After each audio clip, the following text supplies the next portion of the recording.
My name's Chris Peters. I'm an associate professor of media communication at Aalborg University at their Copenhagen campus. The largest was one called the New News Consumer, which is a collaborative project from back when I was in the Netherlands. I used to be at the University of Groningen. And the project is basically a collaborative project with two universities, the VU University Amsterdam and the University of Groningen, as well as 12 leading Dutch news organizations.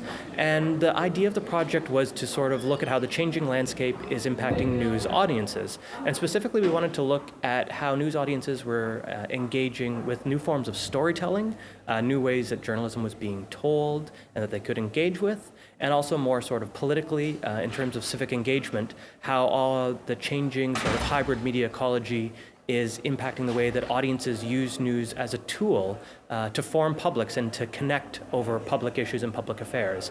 That builds on sort of the work of Coldry and Livingston and Markham on the idea of public connection. But there's been a number of sort of interesting things. We find, for instance, well, I can talk about one of the more recent findings that a PhD associated with the project, Joelle Svart, found when she was looking to people's use of social media platforms, but closed Facebook groups and things like WhatsApp to actually share news.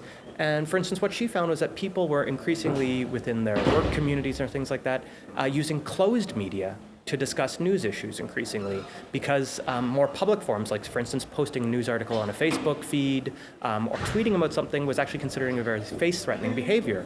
But in terms of engaging with news, is that things like WhatsApp platforms, because they were relatively closed and so they knew who would be able to look at it, was sort of a new form that people would engage with news and discuss public issues. And this was actually interesting because it very much varied upon which group we were talking to. So co-workers, for instance, IT workers or teachers at a high school often use these types of groups because they felt it was important for them to discuss public affairs, and it was a useful way for them to be able to control those discussions. Whereas sports teams, for instance, thought that the whole reason they had sort of a WhatsApp group was to sort of talk about the events and to plan, and that it was an inappropriate place to discuss news. So you very much also get the idea about how the affordance of the technology and the social norms of the technology do change irrespective of the actual technology itself, but based upon how the group has decided to use it. I mean, there's all sorts of things.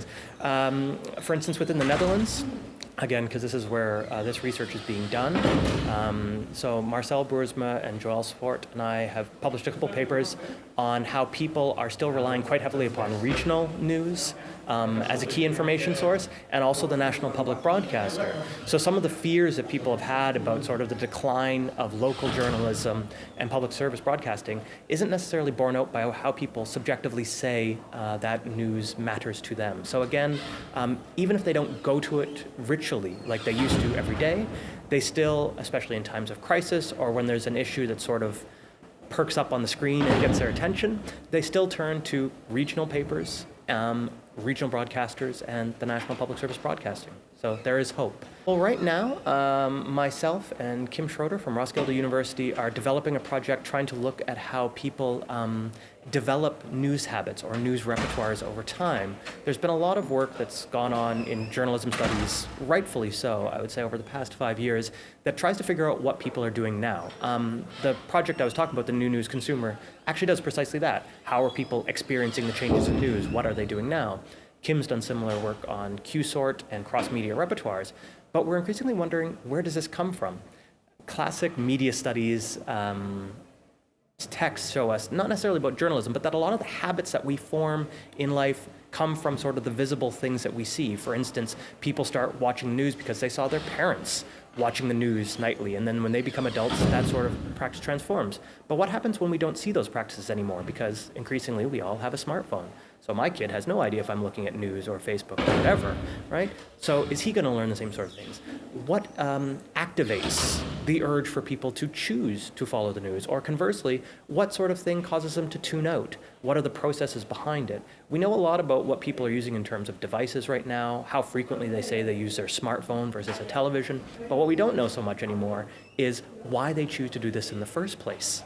What causes them to suddenly decide to get a news app and start checking it every morning? Or conversely, why do they stop using it? These are questions we still have to figure out. So it's those sort of questions that Kim and I in conjunction with some of the Danish media companies like the public broadcaster and DR, the major one of the major broadsheets, Politiken, and one of the leading online news organizations, Zetland, are sort of looking to pursue and see if we can figure out. Because obviously the news industry has an interest too in figuring out why is it that people decide to tune in or to tune out.